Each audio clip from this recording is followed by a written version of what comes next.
What is up, guys? My name is Don, and thank you for checking out Don's Gun Corner. Today, I'm going to be doing a comprehensive list on 5 things I feel like everybody should have in case of something happening, whether it be a homeland invasion or just the power grid going out, or Hamas or whatever. Just basically, if crap were to hit the fan, these are 5 things that everybody should have, and yeah. So, that being said, this list is something that I even need to work on because I don't have everything on this list, but I plan on changing that relatively soon. Now, that's not saying you should go out and panic buy this stuff. Hopefully, you already have it because if right now is not a good time to be panic buying because a lot of people are doing it, and we're only gonna thin out the market more and stuff. So we need to not panic buy, but here we go on that list. Hopefully you guys have most of this or are in the works of getting the rest of this or this list. So my absolute top priority on this list is going to be water. That being said, food's going to be part of this too because I didn't want to give food and water to like each their own thing because I wanted to save a couple of the later ones for different firearms that I believe people should have. So that being said, water and food are going to be your number one priorities. You can sit there and go 2 weeks without food, but only 3 days without water, and after a day and a half no water, you're basically useless and down out of the count for the fight. That being said, there's plenty of ways to work around that, or to make sure that you're prepared and not having to sit there and be, well, dead. That mean, you should have a plan for, you should have some water stored to begin with, a reservoir. Like me and my fiance, we're a two-person household. We've got, I want to say, 5 to 6 gallons of water right now at all times that sits in the fridge, ready to grab and bug out with. So then you need to start have a plan as well for collecting or gathering more fresh water. And that being said, one of the best ways you can collect water is going to be rain ducts. Like right now, if you have gutters, clean out all the leaves and stuff so you're not getting chemicals and stuff from the leaves. Make sure your gutters are nice and sprayed out with the hose, and then literally just put containers underneath that rain gutter when it's gonna rain. That is one of the greatest ways to collect fresh water. Tap water in the city especially is not recommended. I would not recommend you going and dealing with that. So you want to have a way of collecting more water. Um, Incorporate it into your plan for when you bug out. Like me and my fiance, our plan is we got 5-6 gallons of water to begin with. We're expecting, unless there's an EMP, to be able to use our vehicle to get to a second location, which is about 15 miles out of town here, where there's a ground pump that is running off of water from a water basin underneath the ground. It's a natural water basin. It's not man-made, so that's a really good way to go about it. Spring water as well, and then filtration systems like your filter packs that you can dump into your water and it'll just clean it up. And I don't remember exactly what it's called. Or there's bottles that you can actually get that'll filter the water as you pour it in it or as it comes out, and it'll clean the dirtiest of water. I'm looking to buy a couple of those for me and my fiance as well. So water and food. I don't really have much of a plan with the whole food thing right now, as I am a hunter. Unless shit hits the fan before frickin' next week or the week or two from here, then. So if shit hits or doesn't hit, I'm not expecting to hit the fan within the next week or two. Deer season, the rifle season's opening, and hopefully I'm able to harvest.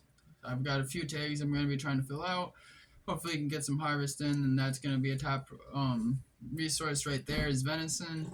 Or if shit hits the fan and say you see farms that are affected greatly in it, um, well, if shit hits the fan, there's not going to be a farmer to tend to those cattle, more than likely. So at the end of the day, those cattle sitting in the pasture are more than likely going to walk up to you.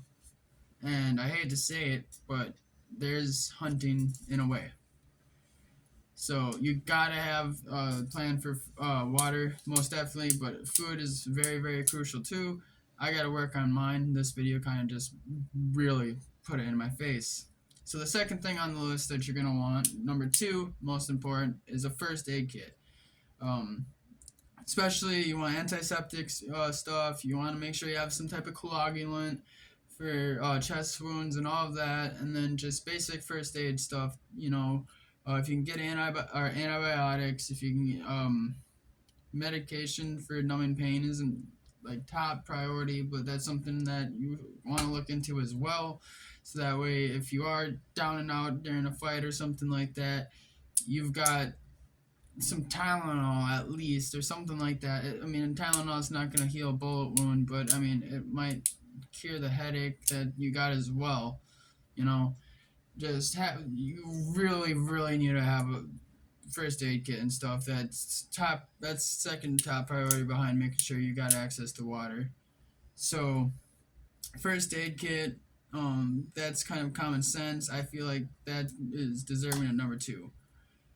So, number 3 is going to be bug out gear and a bug out plan. So, hopefully you've got stuff that you need, not want, and just make sure you only have your priorities. So, some of the stuff that I'm looking at for my bug out gear is I'm hoping to get a chest plate here, a tactical helmet, not a bump, but I actually want, a ballistic helmet. That's not like super necessary, but it's good to have. So by gear and bug out gear, I really mean stuff like waterproof blankets, emergency blankets, fire starters, stuff that you can start a fire with. If you got like cardboard and stuff sitting around and you have a truck, to start stacking that stuff up. Like cardboard is a really good way to get fires going. So if you have a way that you can store a bunch of cardboard, and with it being so flat and all that, it's a good thing to have around. It's not going to be the greatest thing for cooking, so you really only want to use that to get the fire going and then switch to natural logs, obviously. But if you don't have other means of kindling and stuff, cardboard's a good way to do it. Toilet paper, just paper in general. You want to make sure that you're able to create warmth. You want to keep yourself dry, so that's why you want to get a waterproof and emergency blanket. A tent is a good thing to have as well. I mentioned it in number 1 with the water purification tablets and also purification bottles. That's a good thing to think about. So, like 1 and 3, you can kind of put together almost, but I feel like there's stuff that you're not gonna have there's other things. Another thing is kind of ties in with the firearms that are gonna be following up on this list. The 3 things. I might throw in a bonus, so it might be 6 things. Ammunition for what you're carrying. So you want to make sure that you got stuff to take care of your firearms and tools. So if you a knife is a good thing to have on you, and if you can get like a axe that you can use to cut wood and split wood, you want to make sure you have a sharpener and stuff as well for that. Obviously the knife and the axe is going to want to be in that list. And you're going to want to make sure you got everything you need while packing as lightly as you can. You don't need the teddy bears that your grandma gave you. You don't need none of that. At the very best, you can sit there and hope that you're just going to lock up your house and people are going to break in, and they're going to overlook the damn teddy bear. They're going to be going at stuff that is going to be useful for their survival. Because you're more than likely not going to want to stick. My plan does not involve me sticking around my house one damn bit. So that is why I'm like pushing this. Like if you have a nice concrete house way out, oh hell, headache. If you have a nice concrete house way out in the boons, and you're set like that to where you basically got a bunker there, then you don't really need to worry about the bug out stuff as much. But that's still stuff you should have stored in your home, so that way while you're bugging in, you've got that stuff. So, like I said, you're gonna want to make sure you have stockpile of ammunition. You want to make sure you have stock up of oil and stuff to take care and clean and lubricate your firearms as well. Stuff to take care of your tools and your blades, as well as your emergency blankets, your kindling, your fire starters, stuff like that. Kindling isn't super high on the list, but like I said, if you're doing just slabs of cardboard where you can sit there and have all your bug out stuff in front of it, and you have everything you need stacked up in your bed, and then like you can shove a few pieces of cardboard in front of that right up against your ass end of your bed, then why not? It's not hurting. If anything, it's only going to be able to be beneficial. And then also, if your bug out plan involves a vehicle, think ahead. Motor oil, oil filters, stuff like that. Try to make sure that you know a place where you can at least get access to different tires and all that, like a junkyard nearby. People are going to go flocking to stuff like that, trying to get vehicles rushed, but the tires and all of that, a lot of people aren't going to be sitting there and thinking about stuff like this. And that's something you should take into consideration. You want to make sure that your bug out vehicle is something that you're going to be able to maintain. And this string is so off, and I just now noticed that. ADHD break. Okay, we're back. So, your bug out gear and a general plan is going to be my number 3 top priority. And that being said, we're going to get into the firearms now. So this is going to be 3, 4, 5, and 6. So technically my number 4 is not exactly what I want to deal with right now, but I'm picking up a new rifle here soon. That'll be taking over my number 4. Or my number 5, my bad. So number 4, most important thing that I feel that you can have. This is like also part of your bug out gear. This is my top priority. Every person who is planning for surviving when shit hits the fan should have an AR-15.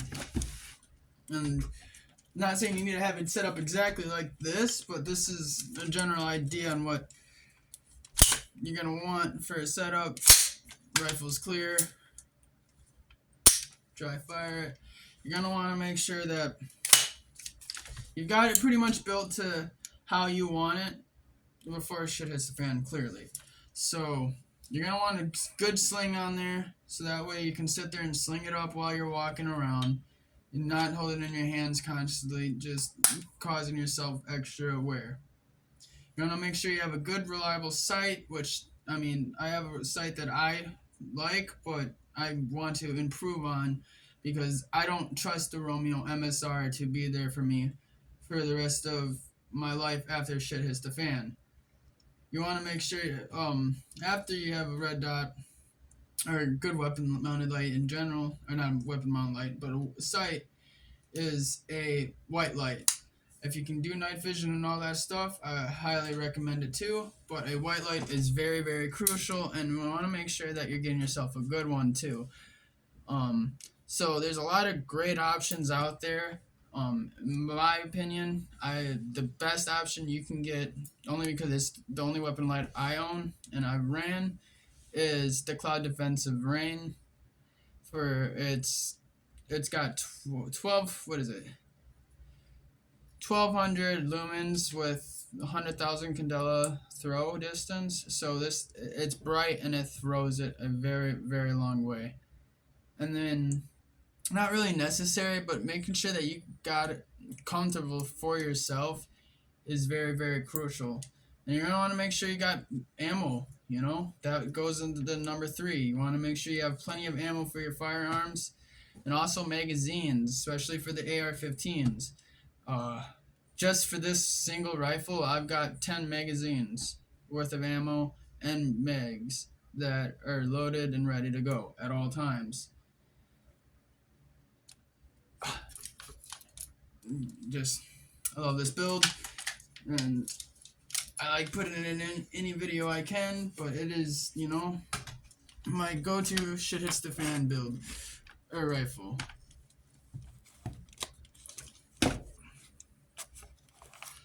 So every American should have an AR-15. I feel not just American, but every person who's planning to survive after shit hits the fan should have one of those, because a lot of people out, or a lot of other people are, and you just want to make it. You want to close the distance and gaps on the fighting advantage there. So that being said, number 5 is going to be a larger caliber rifle or shotgun for harvesting wildlife. That being said, large like a 30-06, 308. That's gonna be great for, you know, deer, larger game, coyotes, stuff like that. Coyotes are gross, don't eat them. But at the end of the day, if you can have both, I recommend having a shotgun and a rifle. So that being said, right now what I'd be running is this 12 gauge right here, which is my Tokarev TX3 chambered in 12 gauge. Clearly, I said it multiple times. Shotgun is clear. Dry fire that. And that being said, this is also a great self-defense weapon in the case of if shit hits the fan. But this is going to be, I have this set up for hunting.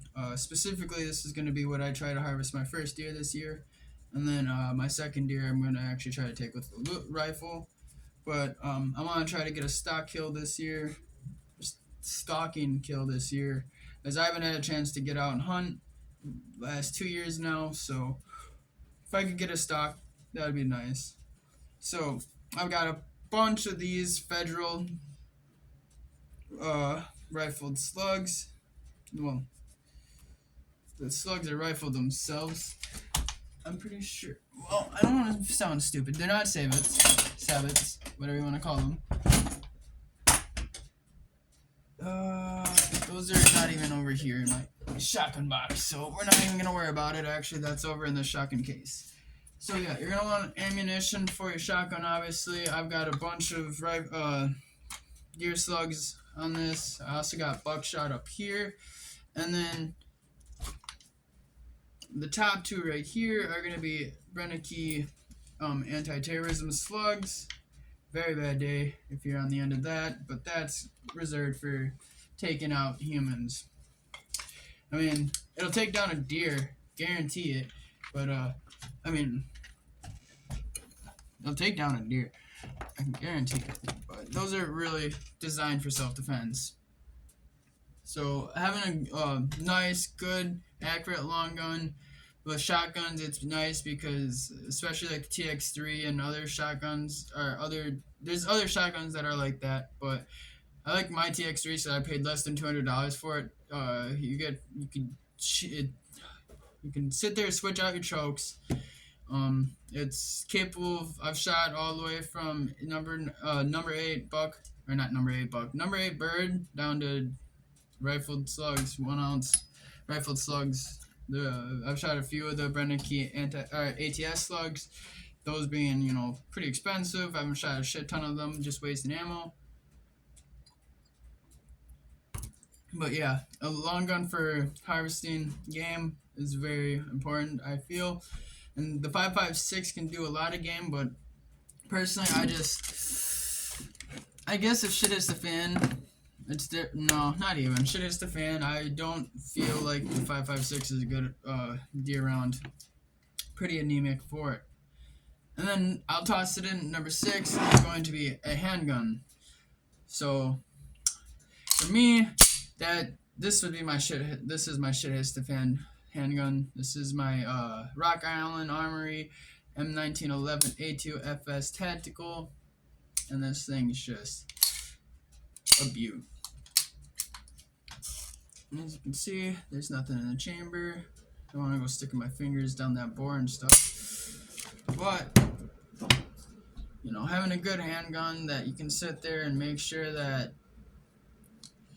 you're it's good to have a secondary. Remember, or switching to your secondary is always faster than reloading.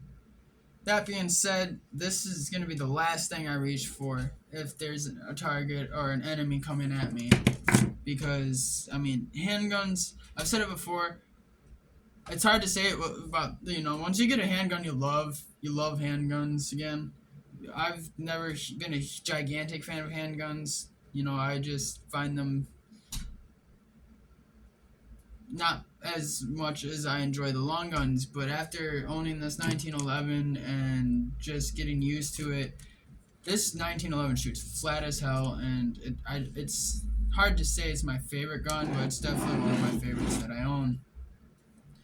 Uh, so yeah, you definitely don't need a handgun, but it's nice to have, especially in urban areas and stuff. And if you don't have time to reach for your AR-15, then reach for your 9mm or whatever you've got. So that being said, I really would recommend a high capacity over the size of the caliper. That being said, a caliber, not caliper. But that being said, you don't want to go anemic, like super small, like a 22. I mean, don't get me wrong, a 22 could put down a grizzly bear with a well-placed shot, but you're playing a dangerous game when it comes to that. So that's why I say high capacity. The more lead you can throw down and have backed up, the better. Because, I mean, 3 shots with a 9mm placed in a better placement than 3 shots by a 44 is going to drop the person faster than the 44. That being said, if there, there's variations and all that to it. But that 44, say, is only a 6-shot revolver, now you've only got 3 shots left back, but hey, I was using my double stack 1911, which has 18 rounds total capacity. You still got 15 more to follow it up by to really make sure the motherfucker's done. So think about that. And you also want to make sure you have ammunition for that as well. I mean, obviously ammunition goes with the gear. That being said, I forgot to mention a tourniquet. Obviously, that's going to be in your first aid. You really want to make sure you've got one of those. Communication. You want to be able to make sure that you're able to communicate if you're leaving base or whatever, stuff like that. And I think that's going to do it for the list. And wrap up this video here too. We're already at almost 23 minutes. So, I hope you found this list at least somewhat right. That's what I personally feel like are the top priorities that you should have in case point if shit hit the fan. Then again, this is my list, not the do all must live by rulebook here.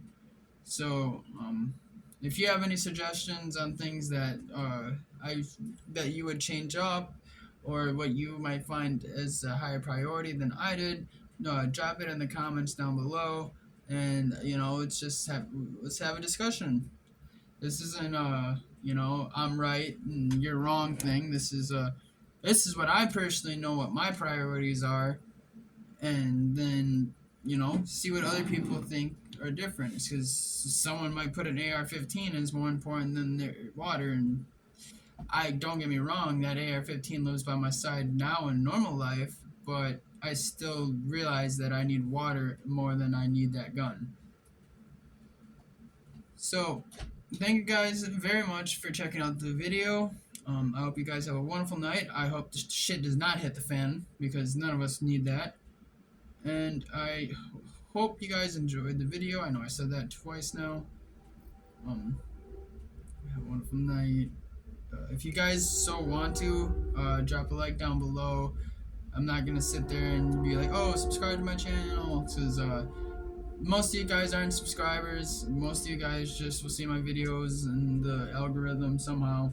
And those who are subscribers, thank you very much. And if you wanted to subscribe, that'd be cool, but I'm not gonna push it, it's not about getting a fan base here. It's more I just want to express my love of firearms and survival and stuff like that with you guys because this is something I've always wanted to do.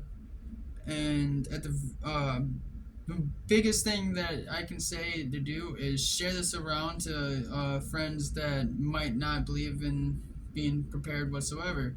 So if you guys want to share this with your friends or share this with communities, even if you're just sharing and being like, "Hi, this guy's an idiot."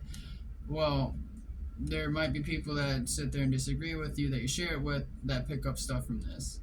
So very last time, I hope you guys have a wonderful night. And this is Don's Gun Corner, and I'm Don, heading out.